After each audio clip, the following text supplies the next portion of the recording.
Bienvenidos, queridos oyentes, a una nueva edición de Equalizer. Les habla William Acosta y hoy tengo el placer de contar con un invitado muy especial. Nos acompaña el capitán Ismael Osney Márquez Morales. Es oficial del Ejército de Venezuela. El capitán Márquez desertó en junio del 2018 huyendo de un país ante el riesgo de ser detenido por traición a la patria, tras manifestar su desacuerdo con el régimen narcocomunista de Nicolás Maduro. Egresado de la Universidad Militar Bolivariana en julio del 2012 con el grado de primer teniente, fue asignado a la Quinta División de Infantería de Selva en la ciudad Bolívar, destacándose como oficial auxiliar de apoyo al desarrollo nacional del Estado Mayor. Posteriormente sirvió en la 11ª Brigada Blindada en Fuerte Mara, Estado Zulia, y más tarde en la Región Estratégica de Defensa Integral de Guayana, como auxiliar de puesto de comando. En el 2017 ascendió al grado de capitán y fue designado segundo comandante del 5º Núcleo de Formación de Tropas en la ciudad Bolívar. Sin embargo, por órdenes del comandante del SODI Bolívar, en desobediencia al comando superior, fue mantenido bajo vigilancia en el puesto de comando. Ante las constantes órdenes inmorales y corruptas del régimen, el capitán Márquez tomó la dolorosa decisión de desertar, enfrentando el riesgo de detención o incluso la muerte. Desde el exilio en el Perú y posteriormente en Paraguay, se unió a otros militares disidentes, descubrió las traiciones internas tanto dentro del régimen como en la falsa oposición. En el 2019 se vinculó al movimiento libertario y la resistencia, donde continúa denunciando la narcodictadura y la corrupción política. Además de su trayectoria militar, el capitán Márquez es periodista y profesor universitario. Hoy conversaremos con él sobre 5 temas centrales: la situación militar actual, el panorama político venezolano y la situación económica del país, el llamado gobierno de transición y la actuación de Estados Unidos en esta crisis. Comenzamos esta importante conversación. Bienvenido, capitán Ismael Osney Márquez Morales. Es un gusto tenerlo aquí en el podcast de Equalizer. Muy buen día. Muchas gracias, investigador Acosta. Hoy vamos a tocar varios temitas. Vamos a empezar. ¿Cómo define usted la situación militar actual en Venezuela? ¿Cómo la defino? Primero, preocupante. Segundo, una aberración. Tercero, una vergüenza. Cuarta, una traición a la patria y al mismo pueblo de Venezuela. Y una vez lo dije, lamentablemente las FARC se convirtieron en el brazo armado de un cartel del narcotráfico, como es el cartel de los soles.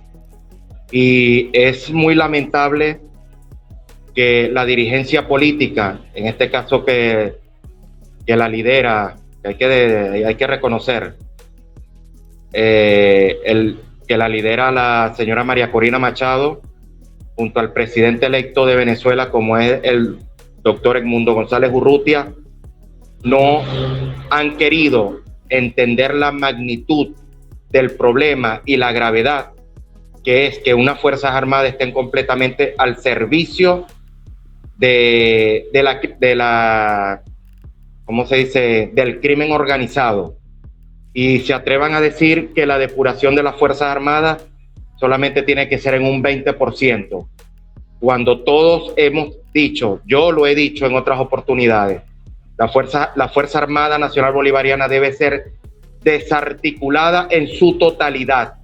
Ahí no puede quedar ni siquiera el más mínimo tropa profesional, porque todos, ahorita ninguno es completamente confiable. Dicen, no, si hay gente buena. Mire, lamentablemente los buenos nos tuvimos que ir, así lo voy a decir. Algunos se fueron con su baja, otros tuvimos que desertar, otros levantaron su voz y hoy están pagando algunos lo pagaron con su vida, otros lo están pagando con su libertad. pero dentro de la Fuerza Armada, y como dice, una manzana podrida daña todo el barril. Lamentablemente toda la Fuerza Armada está podrida, toda. Yo no metería mis manos en el fuego por ninguno, ni siquiera por los que fueron mi compañero en su momento, por ninguno. Entonces, esa Fuerza Armada debe ser desarticulada, eliminada y crear una nueva Fuerzas Armadas con la asesoría de antiguos oficiales que estuvieron activos antes de la llegada de la narcorrevolución de Hugo Chávez, e incluso con asesores extranjeros. Es decir, esas Fuerzas Armadas, ese ejército venezolano, vuelve a sus orígenes del prusianismo, cuando fue creada por Juan Vicente Gómez en 1908. Y también aquí quiero aprovechar y desmentir esa mentira que repitió Hugo Chávez Frías hasta la saciedad, que la Academia Militar de Venezuela es la más antigua de Latinoamérica. Es completamente falso. La Academia Militar de Venezuela fue fundada en 1908 por el gobierno de Juan Vicente Gómez y comenzó a funcionar en lo que se conoce como el Cuartel de la Montaña, cuyo nombre real es Cuartel de la Planicie. Ahí comenzó a funcionar la Academia Militar y Naval de Venezuela, porque cuando Chávez decía que el Libertador salió de la Academia Militar, es completamente falso. Venezuela durante el siglo XIX tuvo solo una escuela militar y duró muy poco tiempo, que era la Academia Militar de las Matemáticas. Y lo que hizo el Libertador fue que prestó una especie de curso en el batallón de milicia de Blanco del estado Aragua, que fue fundado por su padre, el coronel Juan Vicente Bolívar. Lo que pasa es que tenemos memoria corta y estos comunistas, aprovechándose de la ignorancia de una parte del pueblo, explota esa ignorancia a su favor. Eso lo quería aclarar. Capitán, ¿piensa usted de que la policía, el SIC-CPC y todo el SEBIN y todos los otros oficinas del gobierno que han sido parte de esta maquinaria donde han torturado, secuestrado y hecho tanto mal al pueblo venezolano, también deben de ser desarticulados en su totalidad y traer nuevo personal con otro pensamiento diferente al que actualmente rige en Venezuela? Efectivamente. Mira, todos esos cuerpos policiales deben ser también desarticulados, sin ninguna duda, porque han sido más brazo ejecutor que las mismas Fuerzas Armadas.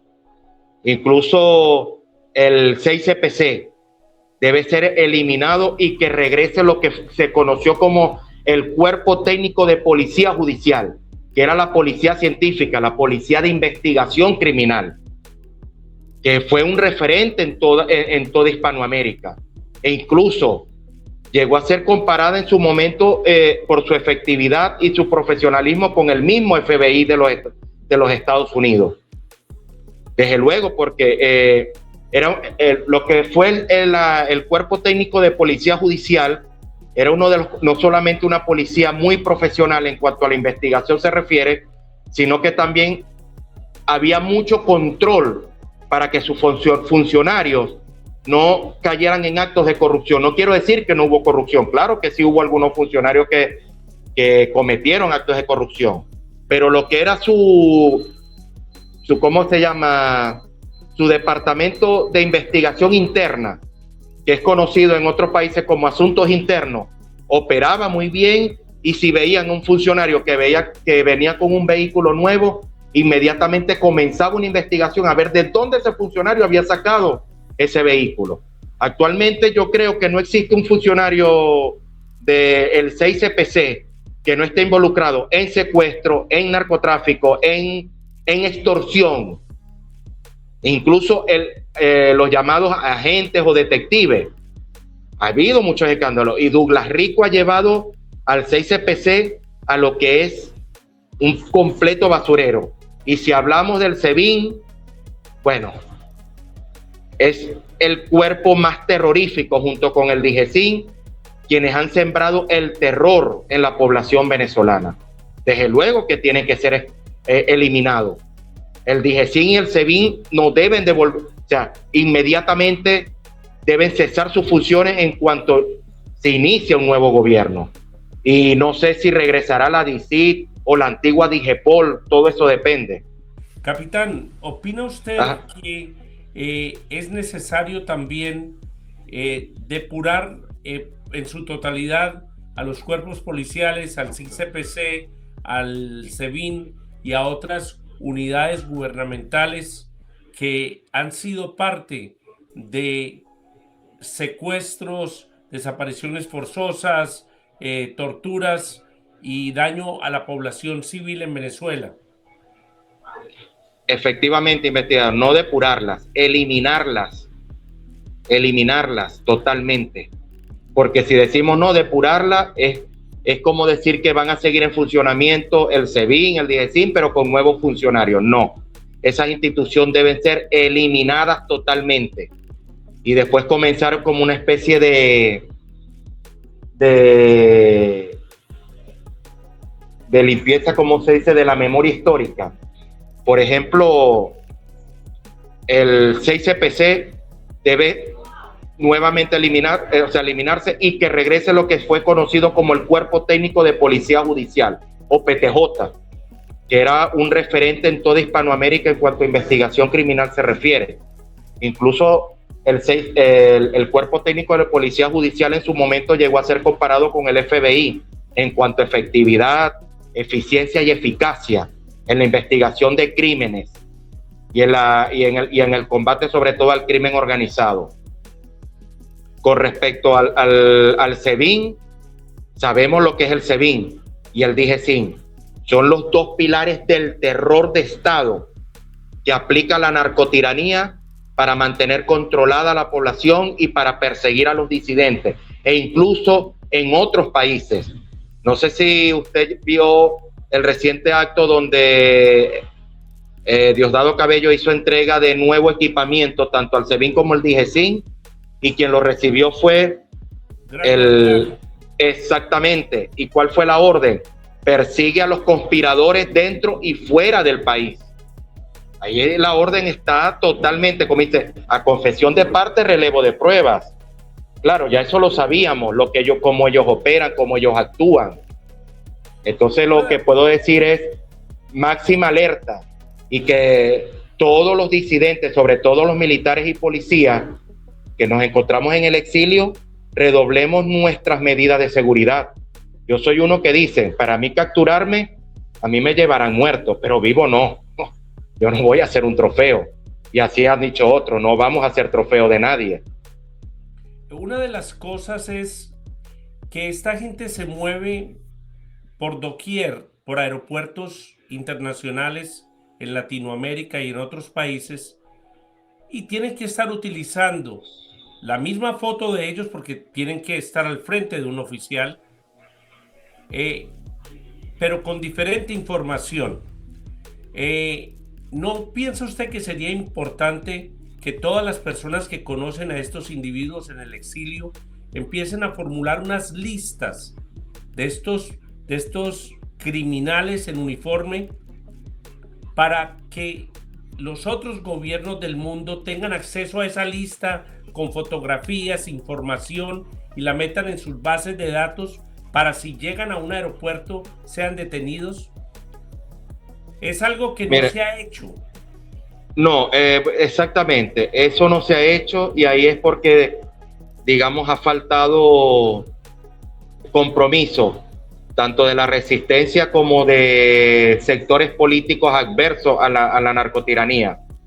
Y eso es una gran idea. Pero como se dice, lamentablemente los gobiernos del mundo a nosotros no nos escuchan. ¿Cuántas denuncias no hemos hecho nosotros? Incluso, yo voy a decir algo, cuando nosotros nos enteramos que después de las elecciones regionales mandaron varias comisiones a algunos países a capturar a algunos disidentes, entre esa lista estaba mi nombre. Cuando a mí me informan, yo inmediatamente informo a otros compañeros.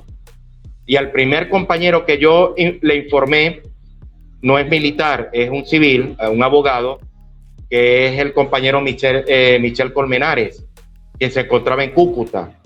Yo le informé en ese momento, le dije, Michel, está pasando esto, por favor, salte de Cúcuta. Pero Michel, como siempre, era con una jocosidad, no tomó en serio las denuncias. También recuerdo que yo le pedí apoyo a Alejandro Marcano y sacamos la denuncia. Bueno, Michel fue capturado el 21 de junio en Cúcuta, fue secuestrado y trasladado a Venezuela. Y hoy Michel está en una de las cárceles, en una de las prisiones de la narcotiranía. Fue objeto de tortura, maltrato. Y yo recuerdo que yo le pasé su caso a Tamara Sujú, todavía estoy esperando respuesta. Me comunico con la senadora María Fernanda Cabal y le digo, senadora, está pasando esto del Centro Democrático. Y yo le digo, necesito que usted haga la denuncia porque secuestraron a un venezolano en territorio colombiano, con apoyo del gobierno de Petro y de la guerrilla colombiana. Ella dijo, ay, es muy grave tal, pero en ningún momento hizo la denuncia, ni siquiera por Twitter, o sea, no la tomó en serio. Pero si hubiese sido un dirigente político de 20 Venezuela, de Primero Justicia, de Acción Democrática, ahí inmediatamente se activa. Pero como se trataba de un miembro de la resistencia, ellos no les importó. Ahí queda demostrar la gran hipocresía y la falsedad y la doble moral de estas personas que dicen que quieren la libertad de Venezuela, pero solamente escuchan a los sectores a políticos reconocidos y sabiendo que son políticos que tienen, vamos a decir de manera coloquial, rabo de paja. Porque ¿por qué siguen escuchando a un Juan Guaidó, a un Leopoldo López, a una Lilian Tintori, a un Ledesma, etcétera? Pero a nosotros no nos escuchan. Es más, hubo personas pertenecientes a la resistencia también, civiles, que hicieron una huelga de hambre durante casi 15 días frente a la sede de la Corte Penal Internacional en Ámsterdam, si no me equivoco. Entre eso estaba el compañero Mario de Nigris, y nadie se hizo eco del esfuerzo que ellos hicieron para desenmascarar la hipocresía de la CPI. Es más, ellos hasta llevaron maltrato del personal de seguridad de la CPI. Y ellos denunciaron eso y nadie se hizo eco del esfuerzo que ellos hicieron de la huelga de hambre, que tenía como objeto reclamar que la Fiscalía de la CPI emitiera las órdenes de captura contra Maduro y toda su gente, y sobre todo exigiendo la libertad de los presos políticos, y nadie se hizo eco de eso. Nadie, ningún político reconocido de estos países que dice que quieren la libertad de Venezuela. Para mí las Naciones Unidas y la Corte Penal Internacional son organizaciones sin dientes, donde no hay un compromiso moral, no hay una manera de que se vea que el trabajo de ellos sí es efectivo. Es imposible que con todas las denuncias que han tenido la Corte Penal Internacional, las Naciones Unidas, se demoren tanto para llevar los casos de un principio a un final, una conclusión. Y en el caso de las Naciones Unidas, nunca se pronunciaron desde el principio, desde Hugo Chávez y después de Maduro, con todos los atropellos contra la población civil, y antes protegían, porque como Cuba es una gran parte del sistema de las Naciones Unidas, entonces siempre favorecen al izquierdismo. No sé si esa es tu opinión. Es que ahorita si revisamos todos los organismos multilaterales están en manos de la izquierda. El secretario general de la ONU, Guterres, era un referente de la izquierda en su país de origen, Portugal. O sea, su gobierno fue un gobierno de izquierda. Lo que está en la OEA, cuando antes de que recibiera al actual secretario general, Almagro viene de la izquierda también. viene de la izquierda, fue del Frente Amplio de Uruguay. Entonces, si algo hay que reconocerle a la izquierda es que ellos saben operar con paciencia. Cuando ellos se marcan en un objetivo, no importa el tiempo que le tome, pero si el objetivo es conquistar el poder, lo van a conquistar y lo van a mantener como a dé lugar. Y para eso se valen del dinero, que tienen mucho dinero. Se ha demostrado que tiene tanto dinero el régimen de Maduro, que actualmente prácticamente tiene comprado a parte del Partido Demócrata de los Estados Unidos, que son los que están peleando contra Donald Trump, y sobre todo han tenido la desfachatez de criticar la guerra contra el narcotráfico. Entonces, cuando es subestimar a la izquierda del mundo, es cometer un gran error. O decir que existe la izquierda democrática, eso es completamente falso. Ninguna izquierda es democrática. Ellos se ponen la fachada de demócratas para engañar, lograr sus objetivos. Recordemos que en los años 60 la izquierda tenía aquella frase de tomar el cielo por asalto. Después, en los años 70, de 80, Fidel Castro se da cuenta que ya la toma del poder por las armas no es la vía, sino hacerlo a través de la vía política. Y no en vano nació el Foro de Sao Paulo. Y recordemos quién fundó el Foro de Sao Paulo: Fidel Castro y Lula da Silva. ¿Y cuál era el objetivo del Foro de Sao Paulo? Lograr ganar elecciones en toda Hispanoamérica y establecer la izquierda. Y en su momento lo lograron, porque hasta no hace mucho todo el mapa hispanoamericano estaba en rojo. Con John Biden, Estados Unidos se pintó de rojo. Canadá es roja totalmente. México es roja. Bueno, ahorita Estados Unidos es azul porque está Donald Trump, pero ahí están los demócratas como una amenaza latente.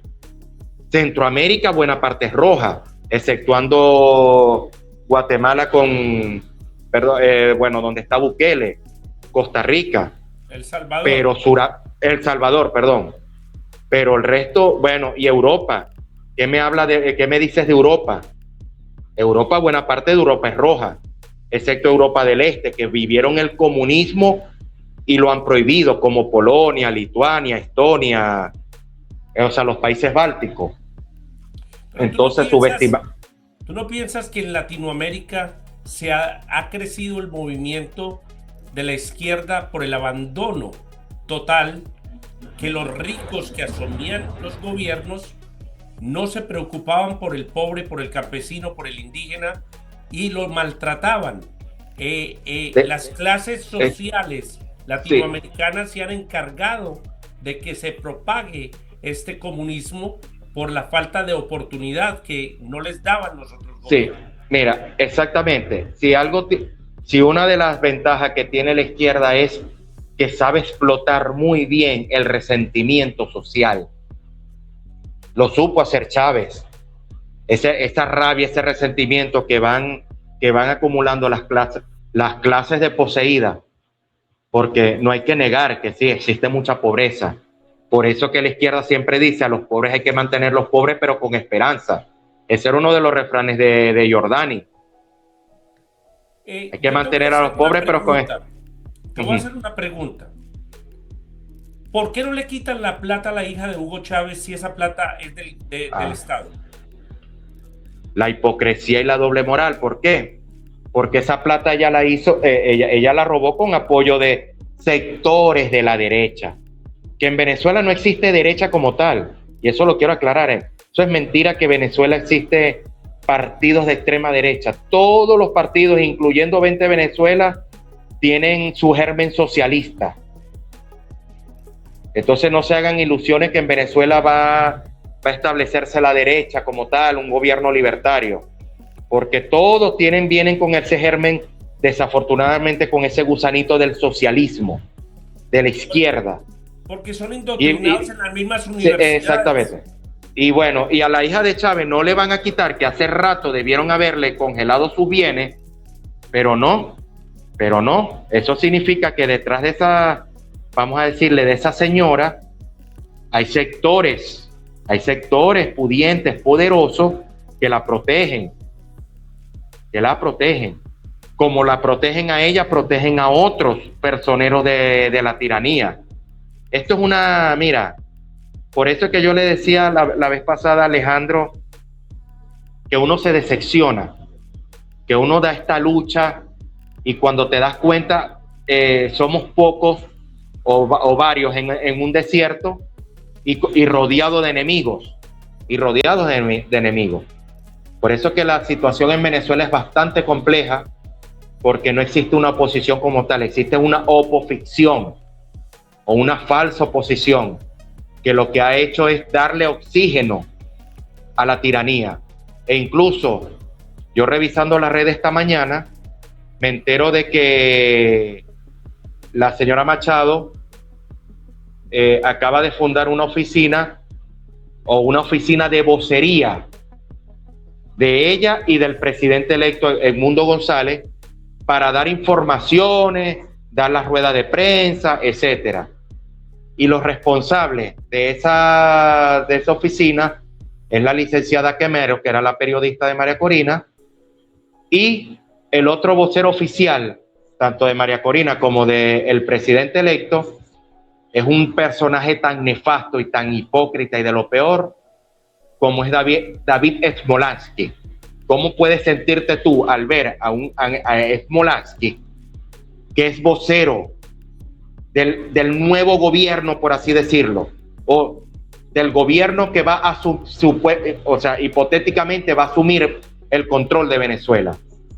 Entonces uno dice, Dios mío,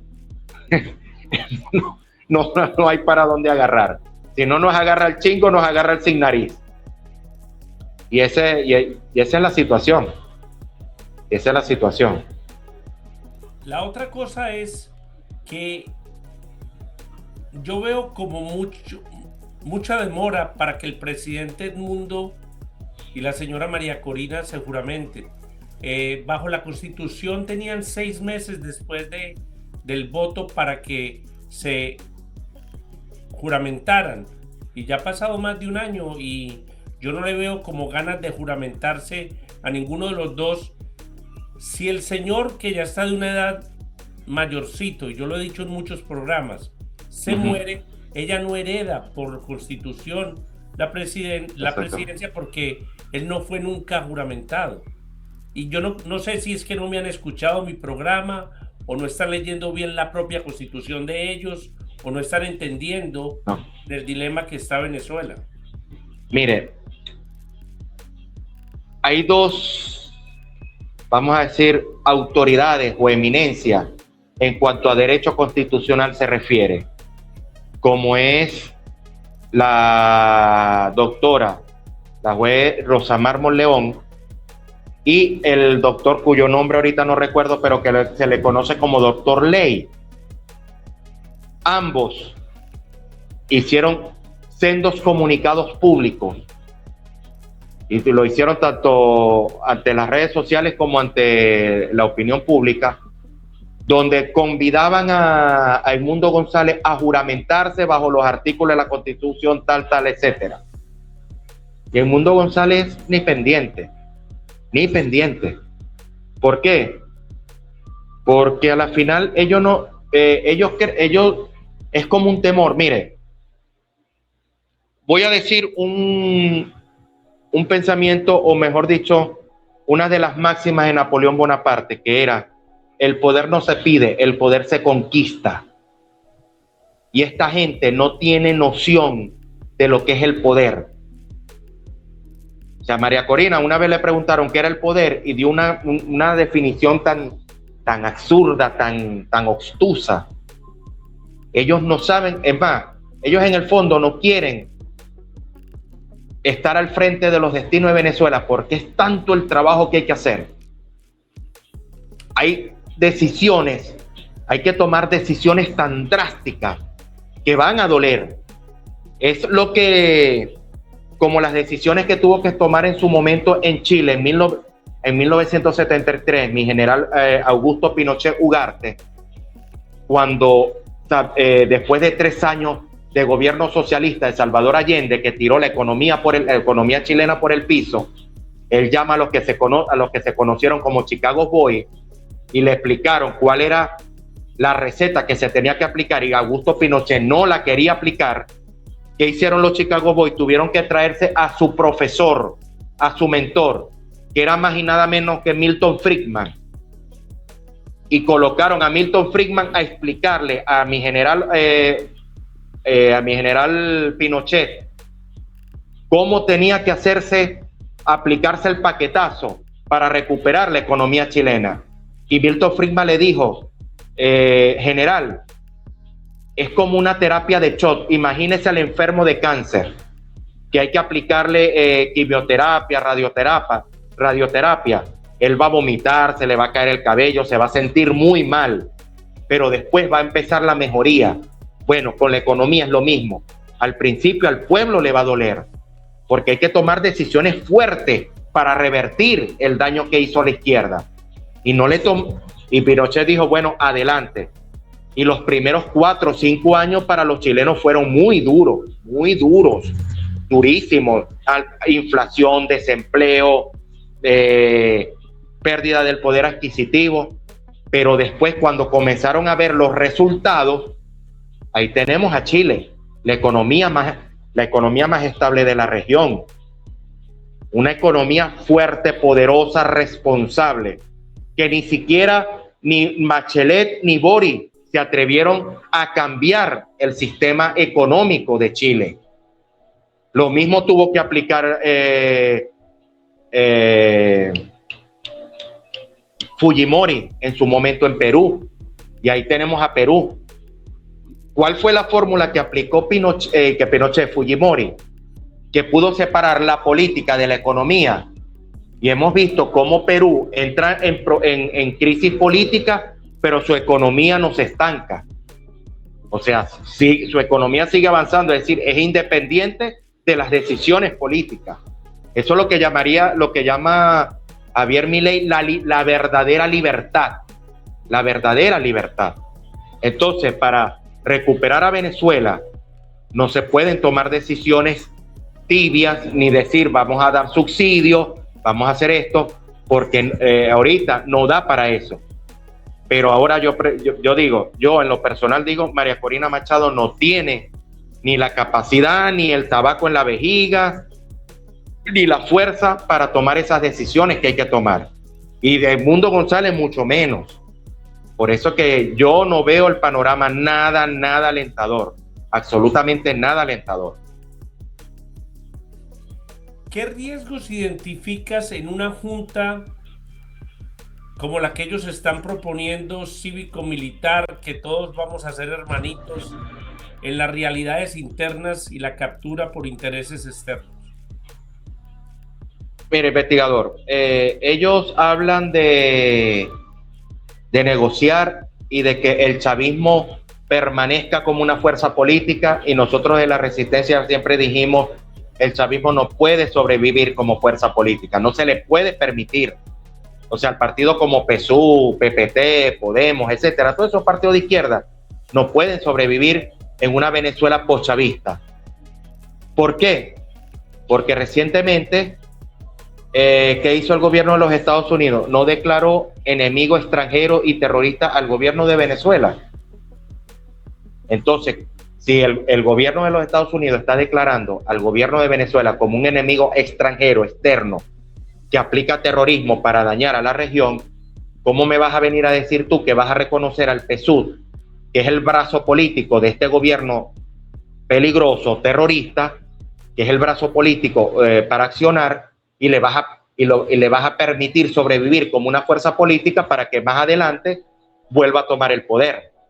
Porque lamentablemente yo no creo en esa máxima que dice que el pueblo nunca se equivoca y el pueblo es la voz de Dios. Eso es completamente falso.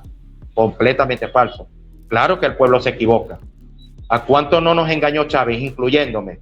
Si engañó al mismo doctor Jorge Olavarría, que era uno de los hombres más brillantes de Venezuela, imagínense, porque eso sí tienen estos estafadores, son buenísimos para engañar y para engatusar, y ese es el problema de la izquierda. De esa misma manera engañó Fidel Castro a Estados Unidos. Él era Exactamente, exactamente. Ellos entran como amigos y de un momento a otro sacan las uñas y te despedazan. Sí, es que eso también hay que estudiarlo. Por ejemplo, cuando colocan la figura de Fidel Castro con ese misticismo. Por ejemplo, aquí muchos no saben, yo creo que nadie sabe, para que Fidel Castro comprara armamento y comprara el yate el Granma que le sirvió para su invasión, ese dinero se lo dio el expresidente que estaba conspirando en México y ya tenía lista también una expedición, el expresidente Pío Socarrás. Le entregó $50,000 en esa época, que era un dinero, una millonada. Tanto que Fidel Castro se estuvo dando una gran vida en México, él y lo suyo. Compró un armamento allí, compró un yate viejo, medio lo mandó a arreglar, pero utilizó dinero de Pío Socarrás. Claro que también lo apoyó en su momento el expresidente de México, Lázaro Cárdenas, que era muy izquierdoso. Y también, ¿por qué triunfa militarmente Fidel Castro? Porque lamentablemente Estados Unidos abandona al general Fulgencio Batista, lo abandona a su suerte, le aplica un embargo de armas, porque militarmente el ejército cubano podía vencer a esa guerrilla, lo podía vencer, pero cuando Estados Unidos le retira el apoyo a Fulgencio Batista entra en pánico y lo primero que hace, que no debe hacer un líder, sino que huye, debió quedarse enfrentando la amenaza con las tropas, que le quedaban suficientes tropas para derrotar a Fidel Castro, pero sobre todo para derrotar al Che Guevara en Santa Clara, y no lo hizo. Entonces esa gran culpa recae primero sobre el general Eisenhower, que era el presidente de los Estados Unidos en ese momento, y después le tiró el problema a John F. Kennedy, que tampoco supo arreglar el problema de Cuba. Ese problema pudo haberse arreglado desde el principio y no dejarlo avanzar como se dejó avanzar. Y ahora están esperando que Cuba termine de colapsar. Y es difícil que Cuba colapse porque ya se pegó. El régimen cubano es completamente chulo, o sea, es una garrapata. Ya no puede succionar más a Venezuela. Ahora, ¿quién está succionando? Al gobierno de México, con la estúpida de Chemenbao. Yo no sé ni cómo se pronuncia el nombre de esa obtusa. Oye, que esa señora fue miembro del M-19. Exactamente. Y dicho por Petro.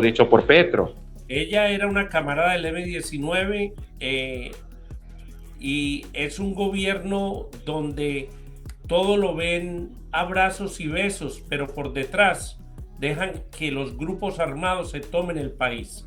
Porque desde luego, porque ella fue financiada por el narcotráfico. Por eso es que ella no quiere combatir los carteles. Porque toda en México no es política, es narcopolítica. Y no es nuevo. Eso viene corriendo de los años 80. Y cuando dicen, no, que México es democrático, México nunca fue un país democrático. México desde 1911, que se da la llamada revolución mexicana, fue de izquierda, o ellos se llamaban liberales. El Partido Revolucionario Institucional, el PRI, nació como un partido de izquierda, partido comunista. Y todo, por ejemplo, los presidentes que ha tenido México, desde Francisco Madero, que fue el que derroca al general, ¿cómo que se llamaba? Bueno, ya después me acordaré. Francisco Madero, junto con Pacho Villa, Emiliano Zapata, Obregón, entre otros, logran derrocar al anterior gobierno militar, Desde ahí en adelante, desde 1910, México ha estado bajo la tutela totalmente del socialismo, de la izquierda. No ha sido gobiernos de derecha, eso es completamente falso. Bueno, exceptuando a Vicente Fox, que viene del PAN, pero todos los demás venían del PRI.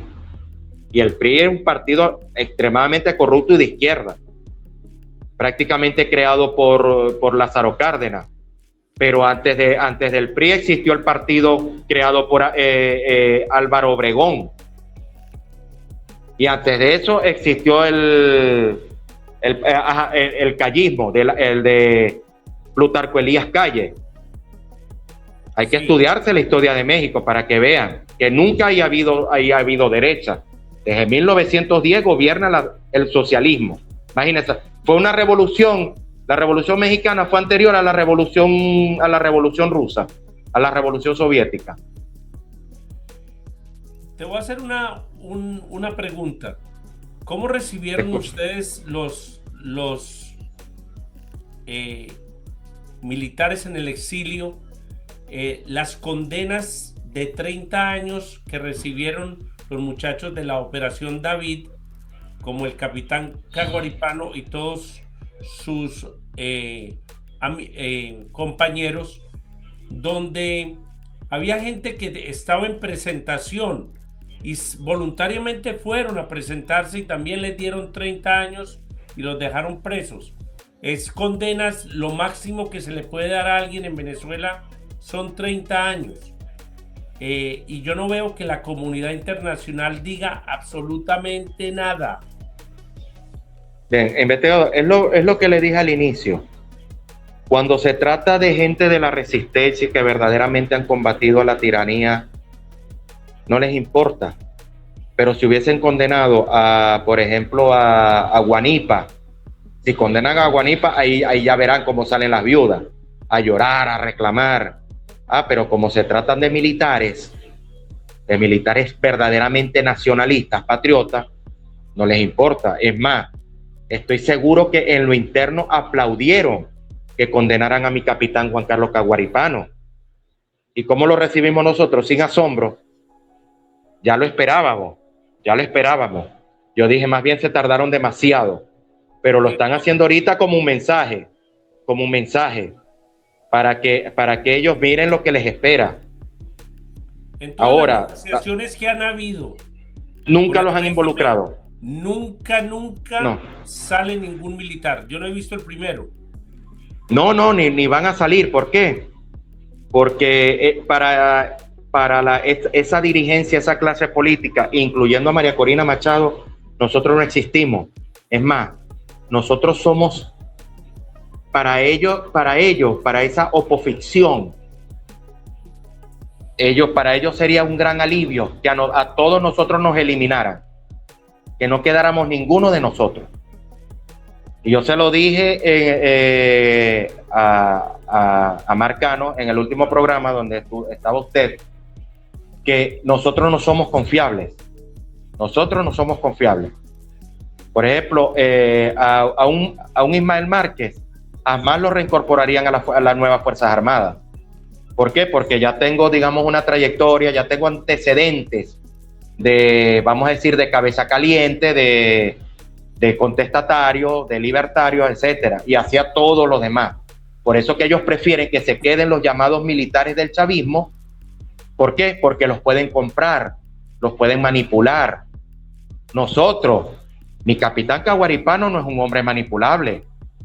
Los demás compañeros de la Operación David, ninguno es manipulable. Porque hay que ver que 20 hombres hayan tomado toda una mañana la 41 Brigada Blindada, que es la unidad más poderosa que tiene el ejército de Venezuela, y que 20 hombres hayan tomado esa unidad donde habían 1.200 hombres y que la hayan tenido tomada toda una mañana y solo hayan tenido 2 bajas y 7 detenidos, y los demás pudieron escapar con 100 y pico de fusiles, los cuales nunca fueron encontrados.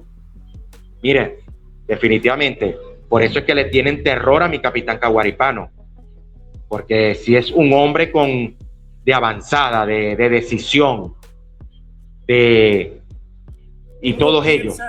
¿Tú no piensas que los muchachos que están en el exilio, que tienen su entrenamiento, su preparación y todo, dándoles la oportunidad a ellos de formar parte de alguna operación que se dé dentro de Venezuela, sería importante para legitimizar que el pueblo venezolano está representado en una incursión? Mira, esa fue siempre la idea principal, investigador. Siempre que nos tomaran, nos dieran la oportunidad, pero una oportunidad real, no una trampa, que fue lo que se convirtió Gedeón, que fue una trampa para muchos nacionalistas que hoy están purgando penas en las prisiones de la tiranía y otros están muertos, como mi Capitán Pantera. Y ahorita, en el 2019, estaba esa llama latente, muy fuerte, hasta el 2020.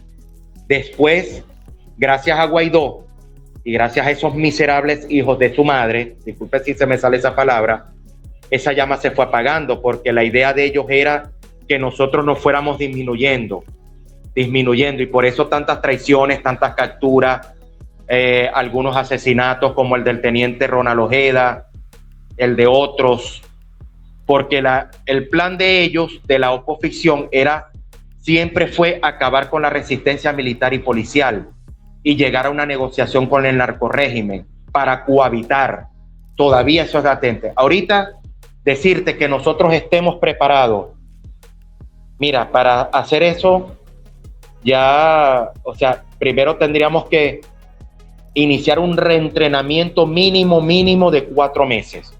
¿Piensas que sería bueno que los muchachos que están en el exilio, que tienen entrenamiento y eso, pudieran formar parte de alguna incursión que se dé con estas nuevas avanzadas de Estados Unidos y que los pongan a ustedes para que el pueblo venezolano vea que también hay representación del pueblo venezolano tratando de buscar la libertad? Esa siempre fue la idea principal. Nosotros siempre esperamos una oportunidad. La tuvimos en el 2019, pero fuimos traicionados por Juan Guaidó. Yo era uno que iba a ir a Cúcuta, donde yo me encontraba en ese momento desde Paraguay. Y afortunadamente me llamaron compañeros y me dijeron, no te vengas porque esto aquí es un desastre, esto no pinta bien. Y verdaderamente, mire lo que ocurrió con el Cúcutazo, la cantidad de dinero que se robaron, los militares que fueron traicionados, que fueron abandonados a su suerte, prácticamente lanzados a la indigencia y a los brazos de la guerrilla y los paracos. Actualmente, yo voy a hablar por mí. Para yo hacer eso, primero necesitaríamos un entrenamiento mínimo de 4 meses, un reentrenamiento, pero un entrenamiento brutal, tipo fuerzas especiales, para estar en condiciones, para combate urbano y combate rural. Imagínense, el tiempo que tenemos que no agarramos un arma.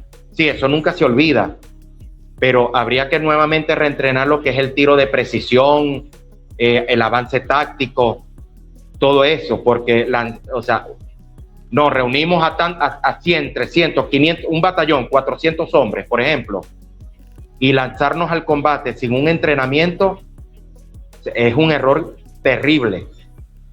Si usted ve a los militares que están en el portaaviones Gerald Ford, en demás, ellos viven entrenando, están entrenando en cubierta, además. ¿Por qué? Porque siempre hay que estar entrenado. Ok, yo ahorita puedo decir, no, en condiciones yo he bajado peso, estoy asistiendo al gimnasio, pero eso no es un entrenamiento ideal o correcto para ir al combate. Entonces, para eso se necesita recursos, logística.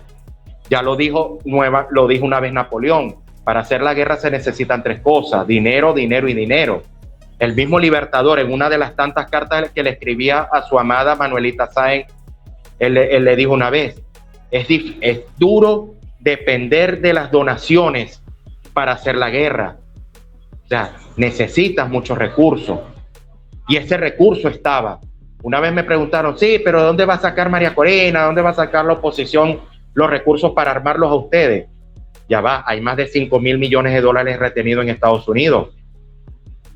Con 1.000 millones era más que suficiente. Mire, investigador, yo una vez pasé un presupuesto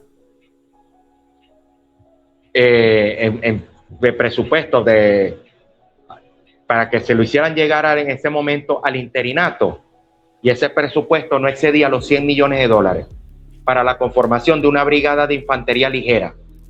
¿Por qué? Porque yo me basaba en la velocidad, rapidez y flexibilidad para penetrar en el territorio y hacer lo que había que hacer.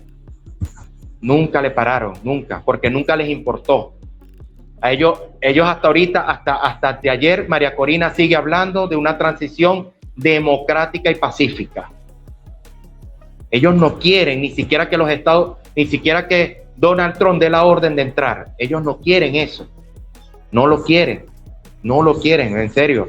Y el pueblo, es duro decírselo, pero María Corina no quiere que haya salidas violentas.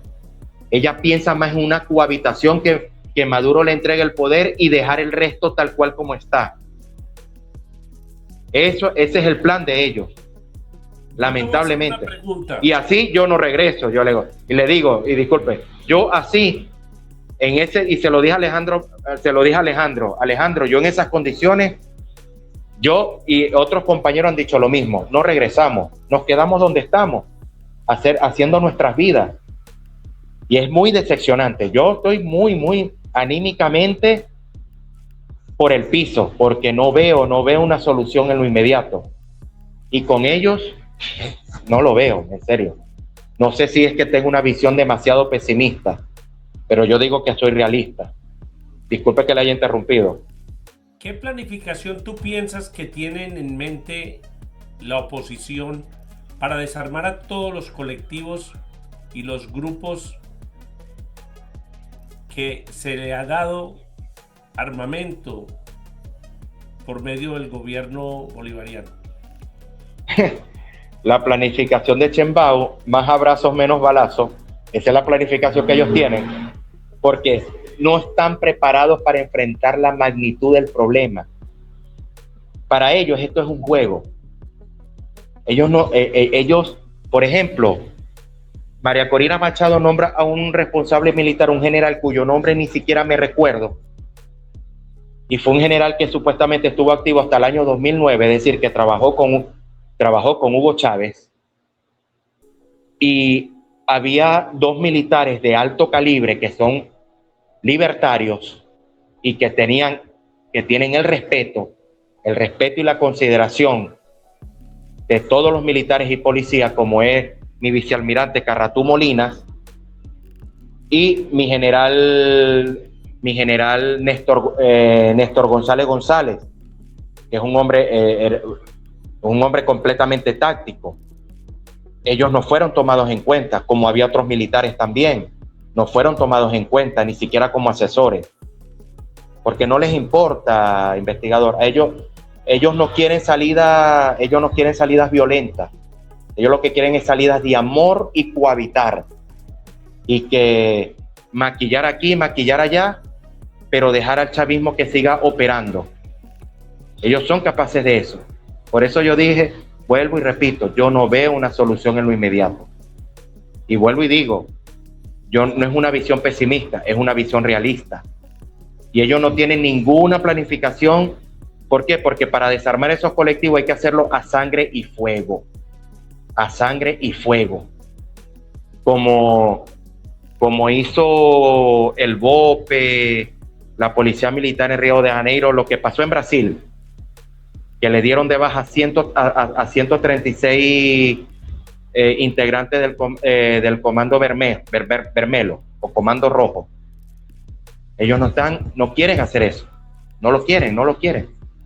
Lamentablemente no lo quieren ni lo van a hacer. Ellos van a preferir llamar a estos grupos a negociar, como hacían anteriormente en El Salvador, cuando negociaban con los Maras, con la Mara Salvatrucha y con el M13, negociar, mire, y darle darle zonas de paz para que ellos sigan operando. Eso es lo que van a hacer. Ese es el plan que tienen. No lo han dicho, pero por lo que se ve, ese es el plan que tienen. Negociar con estos grupos armados, darle zonas de distensión, como San Vicente del Caguán, como hizo Pastrana en su momento con la FARC, que le dio todo el San Vicente del Caguán para que hicieran y deshicieran. Con estos grupos no se negocia, a estos grupos se les combate. Yo opino que el gobierno colombiano también debe estar nombrado como un gobierno bajo las condiciones que hay ahora con Petro, un gobierno narcoterrorista que no tiene que ver nada con los soldados y los policías que hacen su trabajo a día con la gente buena de Colombia. Pero hay que ponerle un pare al señor Petro por las cantidades de arbitrarias que ha cometido, no solo en contra del pueblo colombiano, pero le ha dado mucho, le ha soltado las riendas al ELN y a otros grupos guerrilleros. Ellos se concentran en los grupos de derecha y a esos sí los persiguen y les hacen la vida imposible. Pero a la izquierda no pueden tocar a esos muchachos porque ellos son lo mejor que hay. El ELN, la Nueva Marquetalia, eso, ellos van a llegar a una mesa de negociación que nunca se va a dar, porque el que ya probó la cantidad de dinero que mueve el narcotráfico no lo va a soltar a las buenas. Mire, lo de Colombia, bastante que se le advirtió a los colombianos, no voten por Petro. Y Petro, que es un pésimo presidente, pero hizo una estrategia muy inteligente durante su campaña electoral y eliminó a su principal contendor, que era Fico Gutiérrez. ¿Cómo elimina a Fico? Lanzando un candidato all-side, que no recuerdo el nombre de este viejito que falleció, creo que hace 1 o 2 años, no recuerdo, que fue el que llegó a segunda vuelta y después se fue de viaje y no compitió pues para ganar. Resulta que ese viejito era un caballo de Troya de Petro. Bien. Dividir para conquistar. Eso exactamente, utilizó esa máxima, la máxima de Julio César y después de Maquiavelo: divide y vencerás. Y venció. Pero ¿qué es lo que pasa con el pueblo colombiano? Que el pueblo colombiano es profundamente, cree en sus instituciones democráticas. Cree que para resolver los problemas se hace con elecciones. Y las Fuerzas Armadas colombianas, que están muy bien preparadas para la lucha contra la guerrilla, contra el terrorismo, pero es una institución muy respetuosa de la Constitución y que no se involucra en la política como tal.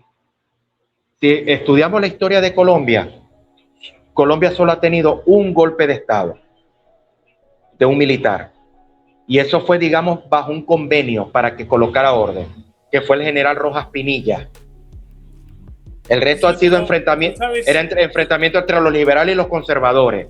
Sí. Pero ahorita de que a Petro sabe que él ya tiene, Petro sabe que el pacto histórico tiene las próximas elecciones perdidas, las tiene. Lo que él va a jugar es a la división. ¿Y cuál es la división a la que va a jugar? Que supuestamente la candidata del Centro Democrático va a ser la senadora Paloma Valencia. Pero recordemos que hay como 3 candidatos más. Entre eso está el papá del asesinado senador Uribe, que asumió, como dice, el compromiso del hijo para ahora él es el candidato. Y me parece un grave error, porque ese es el problema de llamada de la derecha, que se van desunidos, mientras que la izquierda va unida, va siempre con un solo candidato. Y entonces, ¿Qué mensaje le mandarías tú a tus ex compañeros y a las personas de las Fuerzas Armadas bolivarianas para que se pongan al lado del pueblo y al lado de la Constitución que ellos supuestamente tienen que proteger y cumplir. Cumplir. Mire, investigador, no quiero ser, como se dice, aguafiesta, pero yo no voy a perder pólvora en Zamuro. Mensaje a esos integrantes de la FAN, no vale la pena decirles mensajes, porque eso es como hablarle a un sordo.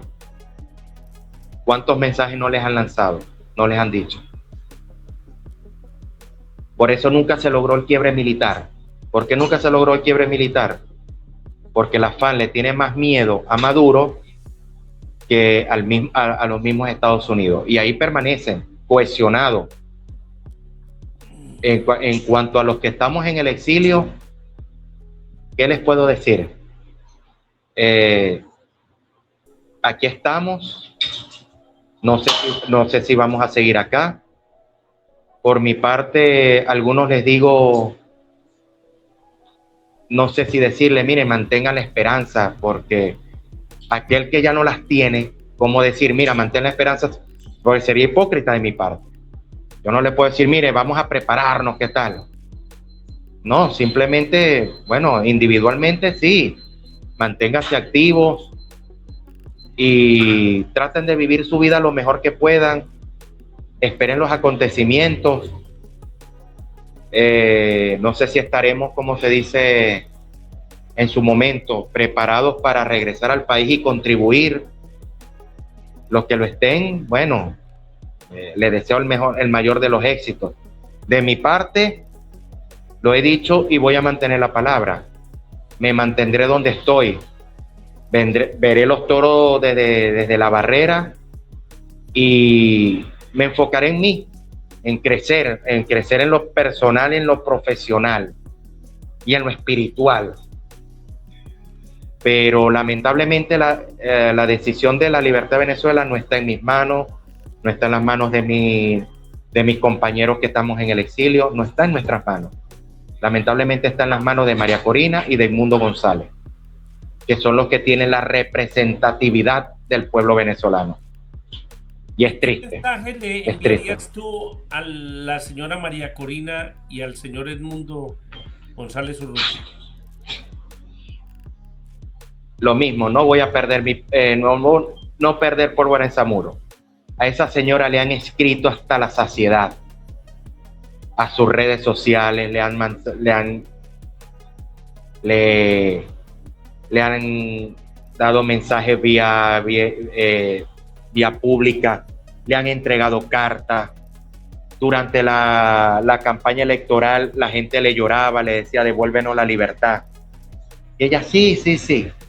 Edmundo González, no sé si sus neuronas están en condiciones por la cantidad de lo que bebe, porque ya sabemos que es un hombre muy afín a la bebida, y en lo personal no creo que esté preparado para asumir la responsabilidad de la presidencia. ¿Qué mensaje le voy a dar? ¿Qué mensaje le voy a dar que ya no se le haya dado, investigador? Los periodistas libertarios ¿cuántas veces no le han dicho? Le han dado sugerencias y ellos no escuchan, porque ellos solamente escuchan lo que quieren escuchar. En su soberbia, en su ego, en su prepotencia, solo escuchan lo que quieren escuchar. Ustedes son los mesiánicos, ustedes no se equivocan, ustedes siempre tienen la razón. Entonces no voy a perder tiempo en decirles lo que tienen que hacer, porque ellos saben, ellos siempre supieron que la salida tenía que ser por la vía armada, y hoy lo está demostrando Trump al hacer ese despliegue de fuerza en el Caribe. Y esa siempre fue la salida, que ellos nunca la quisieron aceptar y más bien sabotearon cualquier salida armada. ¿Para qué gastar saliva en ello? Ellos saben lo que hay que hacer, pero se niegan a hacerlo. Es todo lo que puedo decir. Capitán, Ismael Osney Márquez Morales, muchas gracias por haber participado en este programa. Espero que esta no sea ni la primera ni la última vez. Le agradezco de todo corazón y le deseo a usted y a sus familiares una feliz Navidad y un próspero año nuevo, lleno de bendiciones y muchas cosas buenas para usted. Lo invito para que podamos compartir. Dios lo bendiga y vuelvo y le digo, amén. Una feliz Navidad para usted, los suyos. Igual. Un próspero año nuevo y que Dios los cuide, los proteja y les traiga todo lo mejor. Amén. Muchas gracias. Buen día. Hemos llegado al final de este programa. Quiero agradecer profundamente al capitán Ismael Osney Márquez Morales por habernos acompañado en este episodio y por compartir su experiencia, su análisis y su visión sobre la Venezuela actual. A nuestros queridos oyentes, si este contenido les resultó útil o interesante, no olviden darle me gusta, compartirlo con sus familiares y amigos y seguirnos en los enlaces que aparecen en pantalla. Un especial agradecimiento al equipo de producción cuyo trabajo hace posible cada edición de Equalizer. Les habla William Acosta. Hasta el próximo episodio. Que Dios los bendiga, que tengan una feliz Navidad y un próspero año nuevo. Hasta la próxima.